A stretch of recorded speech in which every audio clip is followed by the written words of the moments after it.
Hello, welcome to Brown Dog Gadgets Live. I'm Amanda, the Education Outreach Coordinator here at Brown Dog Gadgets. Behind the camera, I've got Pete. Today we are building a MicroBit Guitar. Well, not actually building it. Well, it takes a little while. But we're going to check out that project.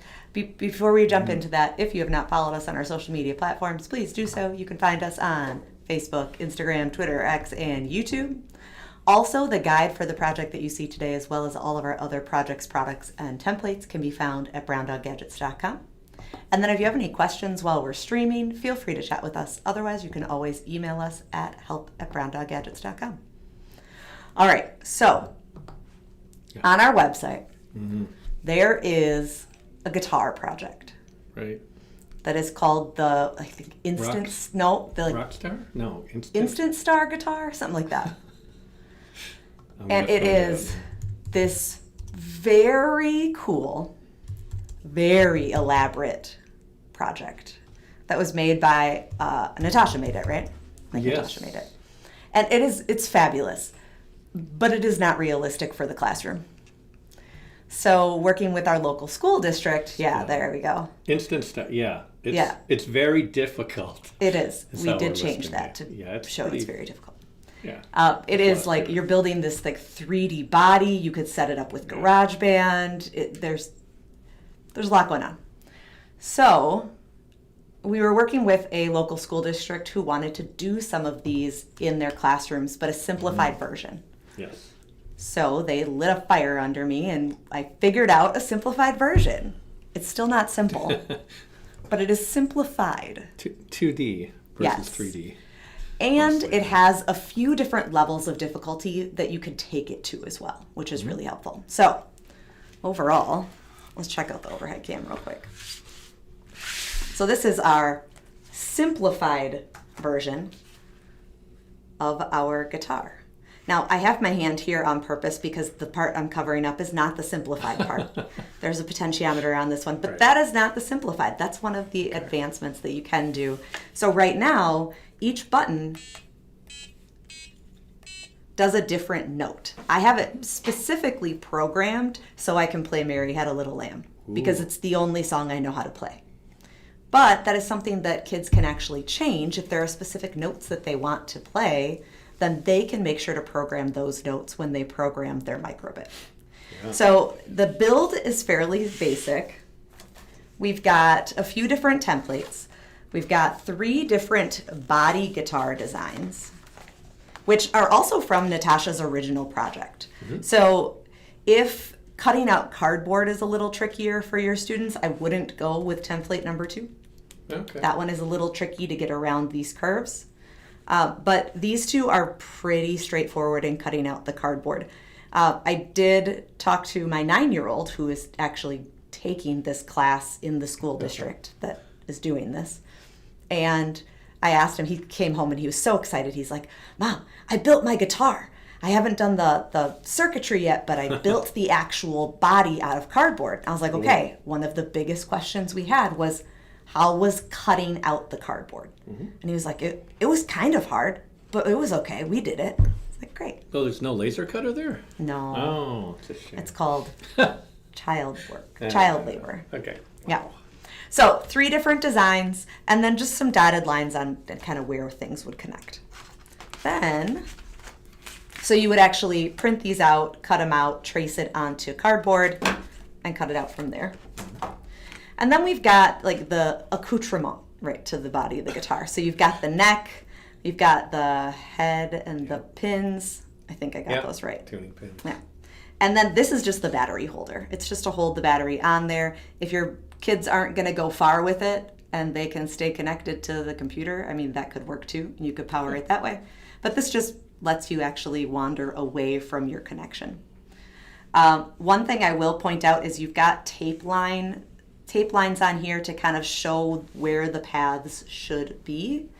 Obviously, you're going to cut this out of cardboard, so you won't have those lines once you're building it. But you'll notice they are very close, but they're not touching. You have to be careful that your tape paths do not touch, otherwise it's going to mess up your project. The other thing we suggest is printing out 2 of the neck And then I'll show you on the project, but then doubling it up. Because then you give it a little bit more support. Plus, that's like the easiest one to cut out. So, nice simple one. All right. So yeah, we've got the body. This one, yep, I did. I doubled up the neck, and you actually can't see my negative path here because I put this other piece of cardboard on after because I realized later that it really needed that. But it really is just tape paths that lead from 4 push buttons to pins 12, 13, 14, and 15. And yes, we did use those on purpose, and I'll tell you why in a minute. And then negative path that has the buttons lead to the back, which I'll show you on this other one. The buttons lead to the back, which is a common ground that then comes back to the front and leads to the ground. We wanted to use both sides of that neck, so we actually could do more buttons, and we had the space for it. Yeah, so there's that. I'm making things fall out of my other guitar here. Let's see. Then, so the simplest version is just the 4 push buttons that make a sound. The next step up, which we'll look at the code in a minute, will actually show the note that you're playing on the LED matrix. And then the third thing that you can do is you can actually use the potentiometer to change what's being played on those keys. So I've got this one with that code on it. So we'll see how well it's working for me right now. So when I press it, it lights up on the screen. It doesn't flash in person, I promise. Yeah.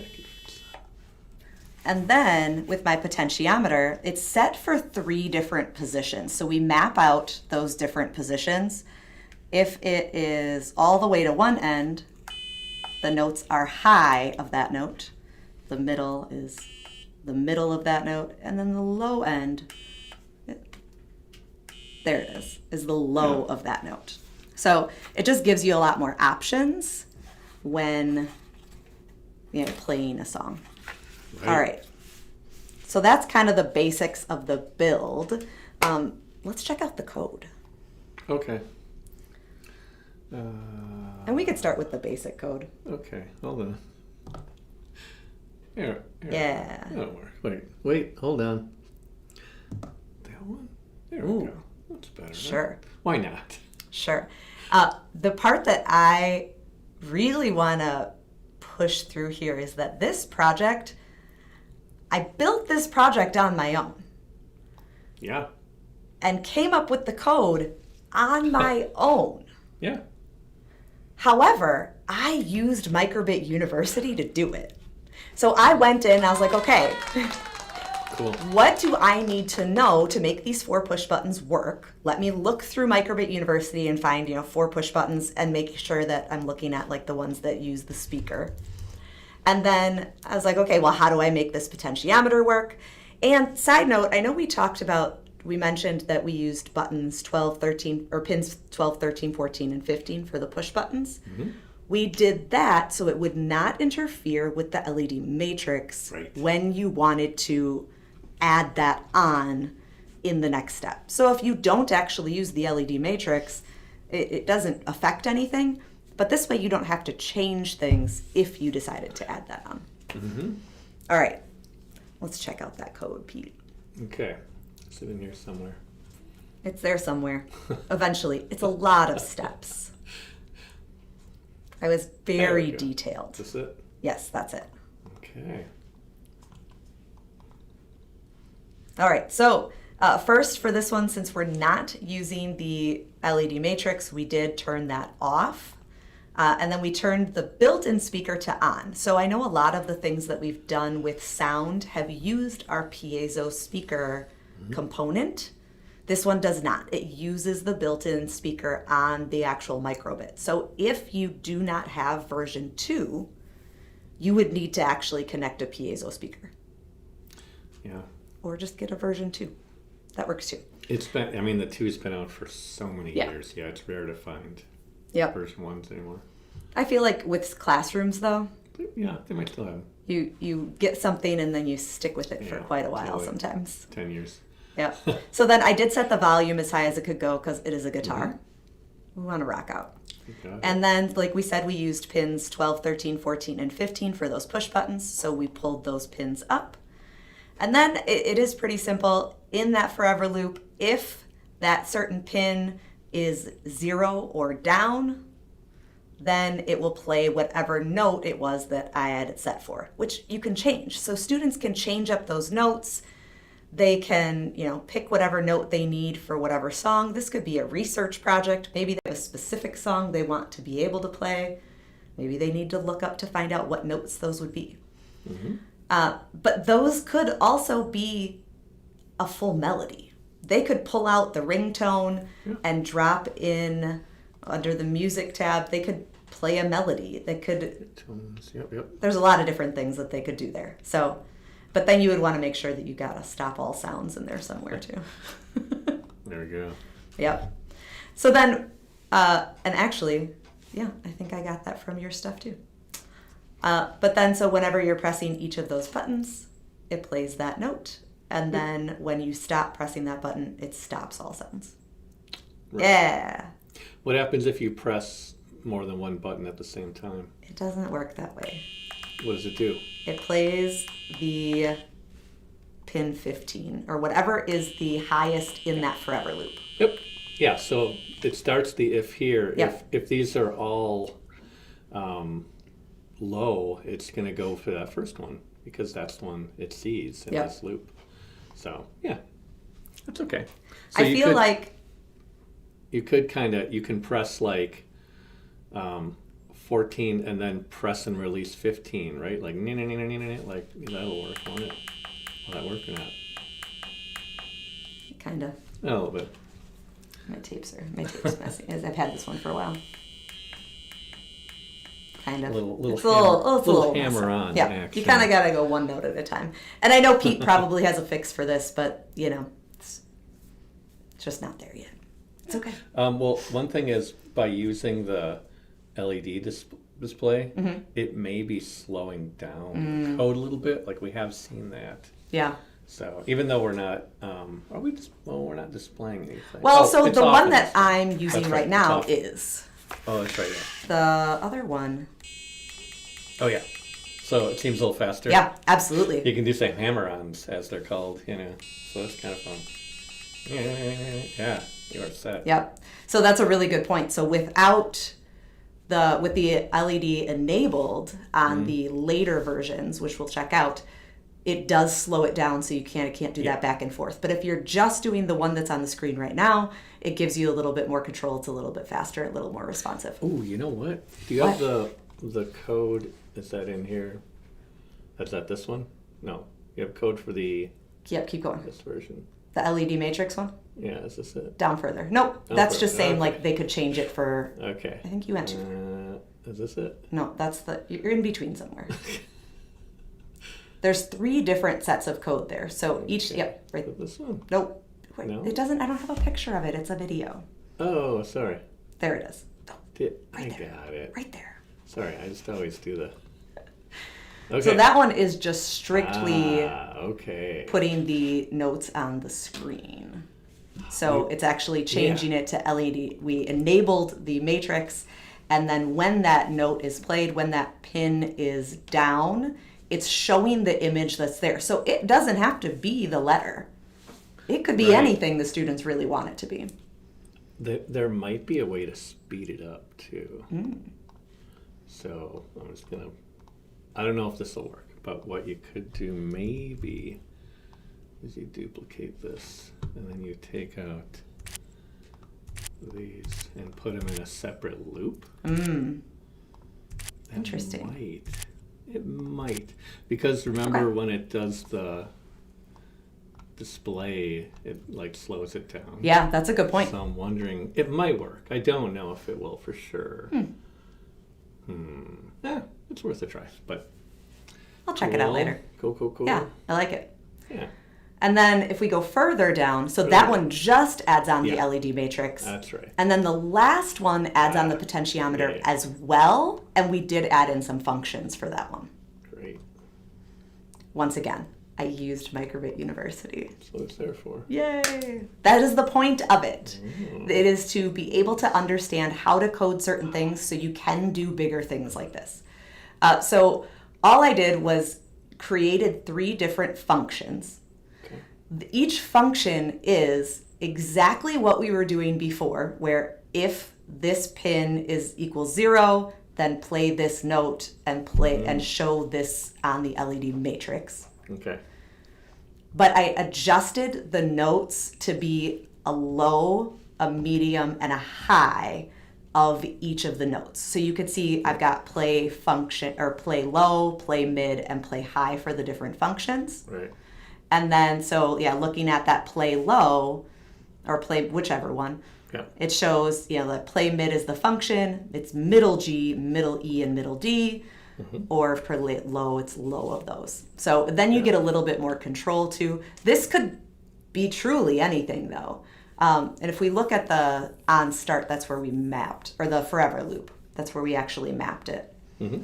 So we took the overall range of the potentiometer, which is that 0 to 1023, and we scaled it or mapped it to a 0 to 2. So 3 options. It's either a 0, a 1, or a 2. And like we've said before, we did have to round it. See, this is where I found all of it in MicroBit University. Right. I was like, Yeah. I have to round? Yeah. Yep. So then if that number coming in from, pin 0 from the potentiometer, if it rounds to 0, then it'll play that low note of whichever pin it is. Yep. Or it'll call play low. If it rounds to 1, it'll call play mid function. And if it rounds to 2, it'll call play high. Yeah. Otherwise, it'll stop all sounds. Yay. Great. If you didn't want to use the LED matrix because you wanted it to be a little bit more responsive, you could literally just pull those out and just not have it do that. And then it would be a little bit faster, I guess. I think so. Probably. You could maybe, because I'm just going to get all pedantic here. Yeah. Because there's a lot of repetition in your 3 There is functions, a lot of repetition. could create like one function and then pass in parameters in your functions. So Yeah. You could say whatever it is. So pass in whatever 1, 2, or 3 for high, mid, low, or something. Yeah. But just to avoid because if you wanted to change something like I want to change the way this G is, you have to change it 3 times. Right. So this is a good use of functions, but usually with functions too, you want to reduce the amount of code you'd have to. Yeah, there's a deal lot with there. change. Yeah, but it works, so that's Yeah. also pretty important. So Yeah, this is cool. me using MicroBit University Yeah. and getting a kick in the pants to create Whoa, wait, a lower the project. volume here though. I did lower the volume. I don't know why. I don't remember. It's all right. Yeah. Cool. Look at that. Yeah. Excellent. So that is the MicroBit Guitar. It is a really fun one. I'm excited for my 9-year-old to come home and tell me he finished his. He has not told me that yet. One thing that I have found is if for some reason a button isn't working, and if you want to flip to the overhead cam, that'd be perfect. There we go.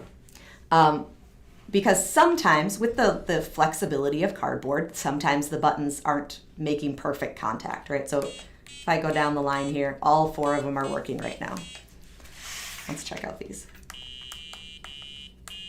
Those are all working as well. They are a little bit slower though, now that you mention it. Yeah. When I first turned this one on today, this last button wasn't registering when I would press it. So there are a couple things that I checked first. I checked each connection point as I pressed it. So I checked it to see where it was failing. For this one, it was actually right here. So when I would press down where these 2 tape paths connected, then it would work. So all I did was put a little bit more tape right over that connection to make it so I didn't have to press it. A lot of times it's right at the microbit. I redid those tape paths just to make sure that it's making a solid connection with the bit board. That one's not playing right now. I think it's the negative. That one gets a little funky on me.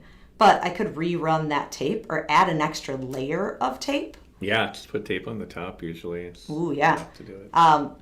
Just to make sure that it's consistent, because you don't want to play a song and then your note drops. It's like you break a string. So sad. You almost have more guitars than I do now. How many guitars do you have? Well, I guess I have, if I count my bass guitar, it's 3 right now. Well, Yeah. I'm getting there. 3. Okay. I've got the bodies of some, just not the Right. Yeah. Yeah, so this is the MicroBit Guitar. It was definitely a fun one. Oh, the other thing that I did add that's just kind of helpful is I put a rubber band around the batteries. Oh, yeah. Just to hold it into that slot. Yeah. Yeah. But, I mean, you could tape it in. You could, I don't know. The teacher that she took the idea and made a flat version when she was trying to show me what she wanted. And she's like, so I just used duct tape to hold down the bit board and duct tape to hold down the battery. I was like, okay, got it. So, but we actually have some Lego pieces underneath there that we hot glued to the cardboard. So you don't, because you don't want to hot glue your bit board down. That would be a waste of a bit board. Yeah. So, but Lego's pretty cheap. So we've got some Lego pieces that you then put the components onto instead of gluing the components, because you don't want to, that would be a waste. Yeah. I only have one complaint. What's that? Why are the tuning pegs on the front instead of the back? I don't know, because I didn't know where they went. Well, you can do better and put them on the back. Well, on a guitar, usually the peg or pin, whatever, is on the back, and then it sticks up a little post through to the front where the string goes on. Gotcha. So I was looking at it, I was like, oh. Because I don't play any instruments. That's why. You play the MicroBit guitar. I play Mary Had a Little Lamb on the MicroBit guitar. I can't even do that. Wow.